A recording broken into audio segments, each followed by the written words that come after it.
Hello, everybody, and welcome to the Storytime Podcast. I'm your host, Colin Gasparelli. And I'm your co-host, Brooke. Welcome to our first ever podcast. Yes, welcome. Today we shall be reading two stories Brooke has written called It's Not Just Pre-Marriage Jitters and The Unexpected Guest. Anything you would like to say about these stories? We'll take a small bit of time to discuss the stories, and then we'll move to the next one. Colin and I will each read one. He'll read the first one, I'll read the second one. So, that's everything. Let's jump right into the first story. It's Not Just Pre-Marriage Jitters by Brooke C. Early Sunday morning, Abigail was sitting in her hotel room. She was patiently waiting for her best friends and bridesmaids, Jillian, Terry Lynn, and Jennabelle. She had met each friend at a different point in her life. Abigail met Jill in kindergarten playing with dolls and stayed friends. She met Terry Lynn in middle school when they got put in the same group for drama. Jennabelle met her in high school through their friend Eileen. Abigail and Eileen met in history, and then Jennabelle and Abigail remained friends even though they never shared a class. Soon Abigail's friends got back to the room. Jill was texting her husband Logan where the baby food was again. Terry Lynn was checking her watch because Jennabelle was late. Soon, Jennabelle came in, huffing and puffing. "Back," she said. "Where were you?" Terry Lynn demanded. "Out getting breakfast with someone," she replied. "With your mysterious lover?" Abigail teased. "You know they love me and I only have platonic feelings for them," Jennabelle answered, smiling. "Everyone get their dresses on, especially you, Abigail. And if you don't love them the same way back, Jennabelle, why are you engaged to them?" Terry Lynn said. It's complicated. Let's change the subject," Jennabelle says as the four girls put their dresses on. A few moments later, there was a knock at the door. They all froze in place. "Who is it?" Jill called, but no one answered. "What if it's Tristan?" Abigail fretted. "He knows it's bad luck to see the bride before the wedding. Jen, check the people." Jennabelle checked, only to see Logan and his and Jill's daughter, Piper. "It's just Logan and Piper. Door's for you, Jill." Jennabelle opened the door. "Mama!" Piper said excitedly. "Hey, babe, Piper really wanted to see you," Logan said, smiling. "Aw," Abigail, Terry Lynn, and Jennabelle said, smiling. "Okay," Jill chuckled. "Pass Piper over." Logan passed her over and Jill directed her attention to Piper. "How's Mommy's little angel?" "Ud," Piper said. "Piper and I should leave. Congrats, Abigail," Logan said, taking Piper and leaving. "Could one of you zip up the back? I can't do it," Abigail said. "I got you covered," Jennabelle said, blushing. Thanks, Jen," Abigail said. Terry Lynn and Jill went in the washroom to do their hair and makeup. "Are you sure you're okay with this, Jen?" Abigail asked. "Absolutely. Why wouldn't I be?" Jennabelle said with her voice cracking. "Jennabelle, your voice cracked. Plus, you've been well in love with me since grade 9. I've always had a bit of feelings for you. Plus, we did date once in grade 10, Abigail explained. "It's fine. I just want you to be happy," Jennabelle said. "As long as you're happy, so am I." "Aw, thanks," Abigail smiled, but deep down, she was questioning her marriage to Tristan, and if she really wanted to marry him. "I have to marry him. Everyone is expecting to. I must ignore these feelings for Jen." "Done. There you go, Abigail," Jennabelle said. "Jennabelle, Abigail, did either of you tell your significant other yet about what happened at the bachelorette party?" Terry Lynn asked. Yep, they understand," Jennabelle said. "Obviously she told Clark about us, and he understands because of it," Abigail thought. "No, how do you expect me to tell Tristan?" "Oh, Jen and I kissed while we were drunk," Abigail said. "Yes," Terry Lynn exclaimed. "Later," she replied. "Fine," Terry Lynn said. "Now come over here so we can do your hair and makeup while Jennabelle does hers," Jill called. So Jennabelle and Abigail made their way over. A few hours later at the church, Jill, Terry Lynn, Jennabelle, and Abigail arrived. Abigail's mom, Stacy, was there at the back waiting for them. "You girls look awesome," Stacy said, smiling. "Especially you, honey." "Aw, thanks, Mom," Abigail said, smiling her brightest. Then Stacy left to take her seat. "I'll be right back. Logan needs help with Piper again," Jill said. "I'll go check on the guys and find your dad," Terry Lynn informed, smiling. Then the two left. Why must Jill and Terry Lynn do this to me? Ugh, I can't go 10 minutes without doubting everything. Okay, I'm just panicked and stressed about the wedding. Yeah, that's totally it," Abigail thought. Deep breath. "Oops, I said that aloud. Please don't ask about Jen." "Nervous?" Jennabelle asked. "Extremely," Abigail said, taking her deep breath. "We're back," Terry Lynn and Jill said in unison. "Are you ready, Abigail?" Abigail's dad, Anthony, asked. "Yes," Abigail lied.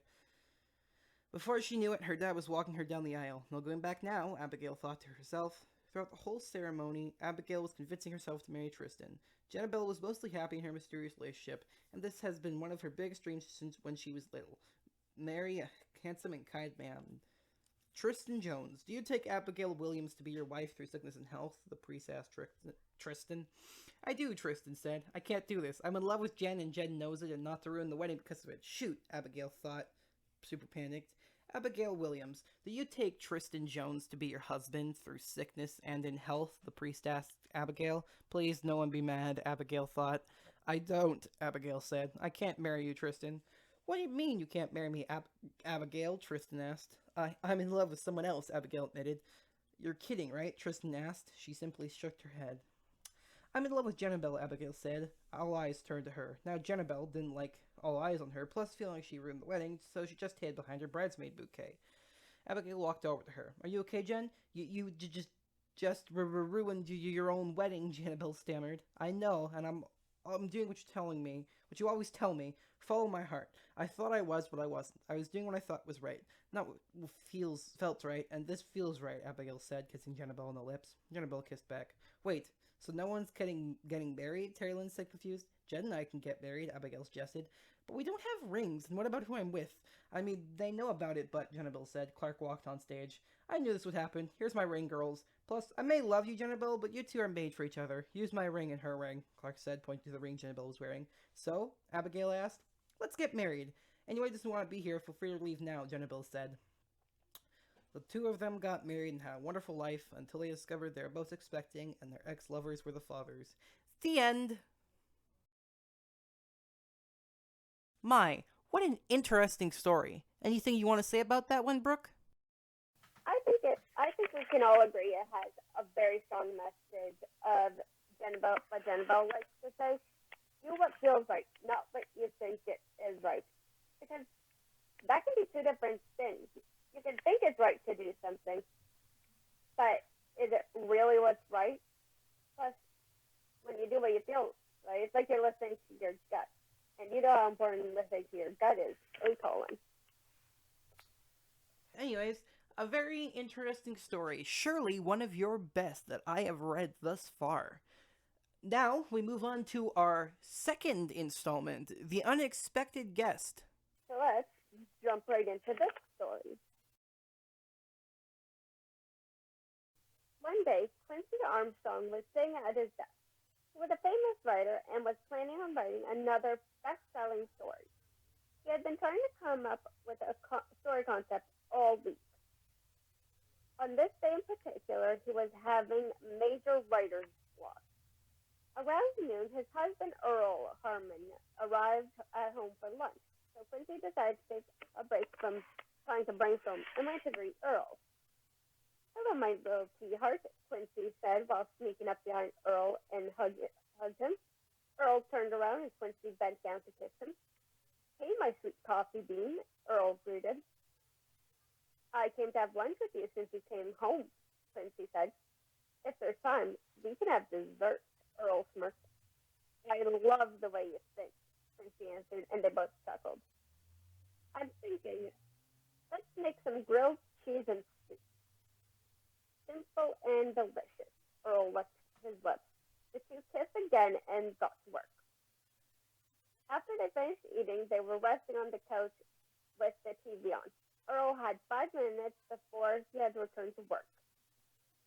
I guess Coffee Bean will have to have dessert later, Earl said just before he's having a drink of his Earl Grey tea. That's okay, sweetheart. It'll give us more time to enjoy, Quincy answered. Once Earl left, Quincy grabbed his mug and got a refill on his coffee before returning to his office desk. When he got there, he got a call from Earl. Hey, sweetheart, what'd you forget this time? Quincy asked, laughing. Actually, I had some news I just received. Earl responded. Oh? Did you finally get the results back from Maria and her wife Jamie? Quincy asked excitedly. I did. It's positive. I can't wait for us to tell your parents this weekend, Earl exclaimed excitedly. For real? Quincy asked us. For real, Earl answered. I love you. I love you too, Quincy told him back as he felt a light bulb lit up in his brain. Do you want me to invite them over for dinner tonight? Earl asked. If they're free, Quincy answered. Okay, talk to you after work. Bye, Earl said and hung up. Quincy put his phone down and grabbed his pen and started writing the plan for his new story. Around 5, he paused his writing his new story and started making dinner.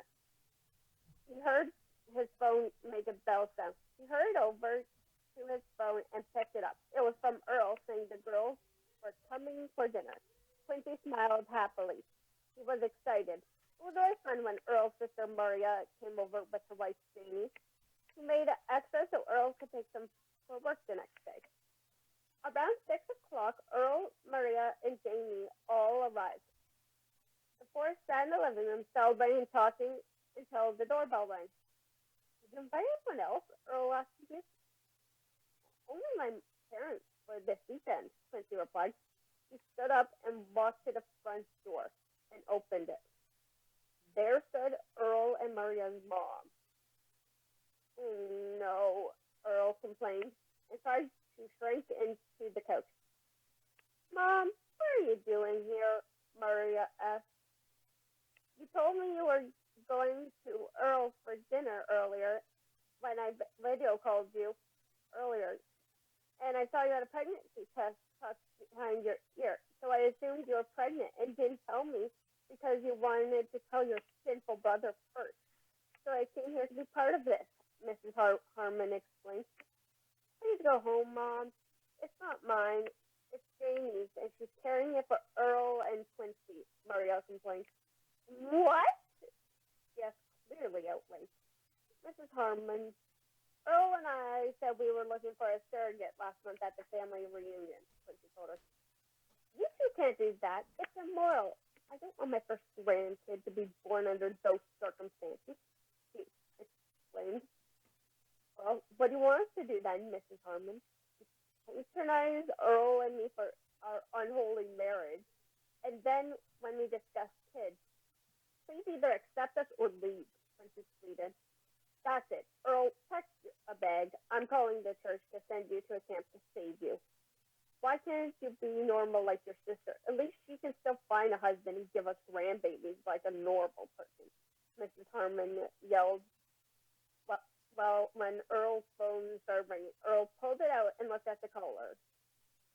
Stop being disrespectful and listen to me, young man, Mrs. Harmon threatened. It's just Dad, Earl sighed and answered it. Hi, Dad. He's at Quincy's in my house patronizing us, Maria and Jamie. Of course that's why. Thanks, Dad. Okay, bye. What did your father want? Mrs. Harmon demanded.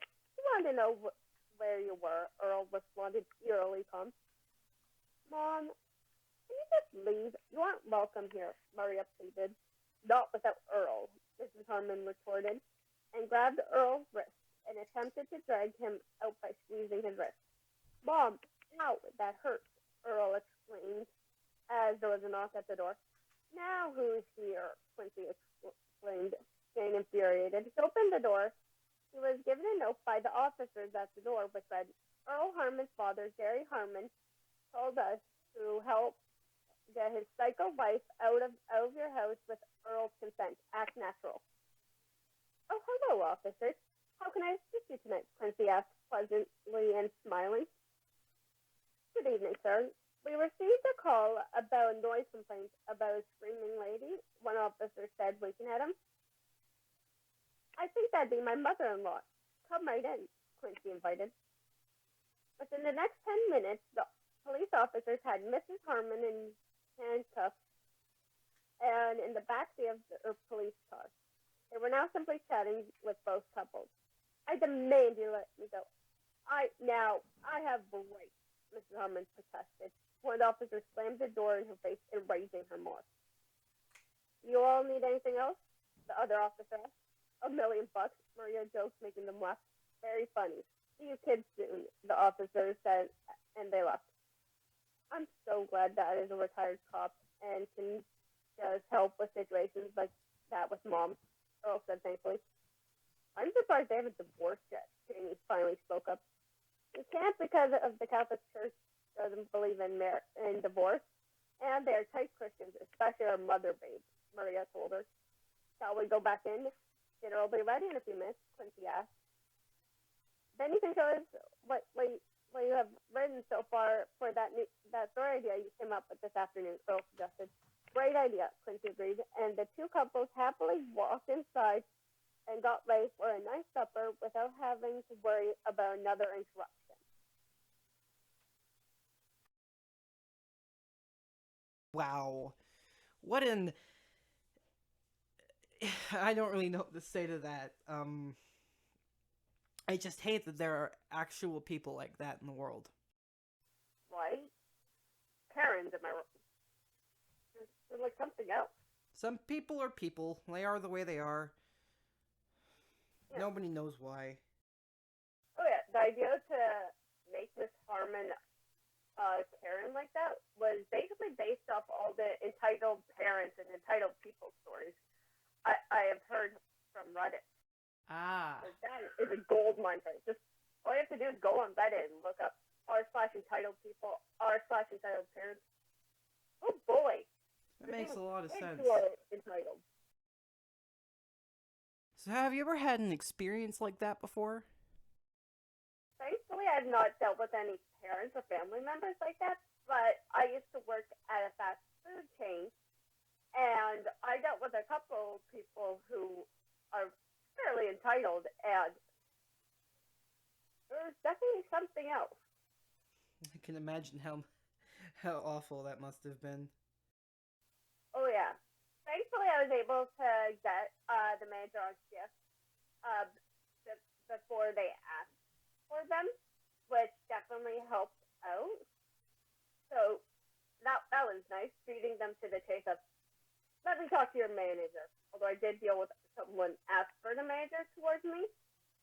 So that was interesting. Have you ever had to experience someone with that kind of entitlement? So far, no. My job is just to wash dishes where I work. Must be nice never having to deal with Karens. Yeah. It's pretty easy. Yeah. So, And a Karen could be anyone. You never know whether they're going to be male, female, young, old, middle-aged. They could be anybody. They could strike at any time. Oh yeah. Even people you love and know very well could surprise you and end up being a Karen. I know I could tell you that I have a Karen in my family, but I'm not going to say who to protect their identity. But yeah, I know one or two in my family. It'd be nice if we could all just get along and not have to be Karens to each other. So if you got the idea for the unexpected guest based off of all these Karen stories you've seen on the internet, how exactly did you get the idea for our first story? It's not just pre-marriage jitters. Believe it or not, each of the characters in It's Not Pre-Marriage Jitters are actually based off of real people. Oh. And my first love, she happened to be Abigail. And I guess you could say I represent the character Jennifer, and I just picked a few people that she has told me about, and people we both know, and placed them along the story. And a couple of the characters are made up, and I wrote the story for her actually. She actually read it and found it a good story, but found the whole idea of why I wrote it. Pretty funny, which is, hey, that's good, I suppose. I want you to marry me when we're older, which now sounds pretty silly, but I was younger. I was in love. Everyone who is romantically interested in people has a first love. Absolutely. Not everyone gets to marry their first love. I know I won't, because she's happy with our friend, and that is awesome. I'm very happy for them. But only time will tell. Indeed. So how closely are these characters based off the people you know? thing I tend to do with my story is I'll pick somebody and I'll kind of give them personality traits or very similar things to someone I know. For example, one friend of mine, aka you, is there's a character in the story of The Unexpected Guest that is a little bit based off of you, actually. Oh, interesting. You just gotta know what to look for and how to identify it and see if it's hey, that reminds me of someone I know. Because we have mutual friends, so you could probably just figure it out by reading. Of course. And it helps me with brainstorming ideas. Well, sounds like you have a lot of ideas then. I couldn't even tell you how many story ideas float through my head of stories that have actually never been written or even seen the light of day. They've just been cooped up in my brain. Well, I could probably say the same for me. I've half written millions. I wouldn't say millions. I'd say a handful of stories, and I've never really finished any of them. Oh yeah, I have unfinished stories too. Yeah. Well, I think that brings us to the end of our podcast today. And since Colin and I both have mentioned that we both have many ideas of stories we haven't written or have unfinished stories, if you head over to our Facebook page and send us a message, you could, and if we get enough, we could maybe make a post on it, an exclusive video, and of one or both of us reading some of our unfinished stories. We thank you all very much for coming and listening to the first episode of our podcast, and we'll continue to post about our different stories once a month, and as time goes on, we may end up doing it more than just once a month. And if you check out our Facebook page, Storytime with Colin and Brooke, we'll end up posting some content on there for you all, and you can suggest stories you want us to review, and we'll see what we can do. Any last words, Colin? Not much. Have a good day, and we will see you all on our next episode. Bye-bye.